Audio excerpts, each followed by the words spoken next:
গাজায় ইসরায়েলি বাহিনীর হামলার মুখেও মাত্র 1 মাসের মধ্যে পবিত্র কোরআন মুখস্থ করে তোলপাড় সৃষ্টি করেছে এক ফিলিস্তিনি শিশু। তার নাম রিম আবু উদ্দাহ। ওই শিশুটি খান ইউনিসের একটি হাসপাতালে চিকিৎসাধীন অবস্থায় পবিত্র কোরআন মুখস্থ সম্পন্ন করেছে। নিজের এই অর্জনকে সে ইসরায়েলি হামলায় নিহত তার মায়ের আত্মার প্রতি উৎসর্গ করেছে। গেল বছরের 24শে আগস্ট ছিল তার মায়ের মৃত্যুবার্ষিকী। ওই দিনই সে হিফজ সম্পন্ন করতে চেয়েছিল, কিন্তু তার 2 দিন আগেই ইসরায়েলি বিমান হামলায় গুরুতর আহত হয় শিশু রিম। পরে তাকে দীর্ঘ 1 মাস হাসপাতালে চিকিৎসা নিতে হয়েছে। এ সময় হাসপাতালের বেডে শুয়েই সে পবিত্র কোরআন মুখস্থ করে ফেলে।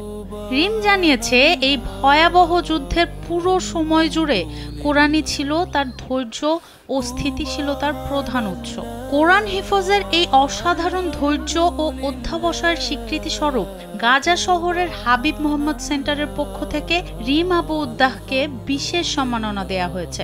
রিমের এই অর্জন গাজার ধ্বংসস্তূপের মধ্যেও ঈমান, দৃঢ়তা আর শিক্ষার প্রতি ভালোবাসার এক জ্বলন্ত প্রতীক হিসেবে ফিলিস্তিনি জনগণের জন্য অনুপ্রেরণার উৎস হয়ে উঠেছে। সুবহানাল্লাহ।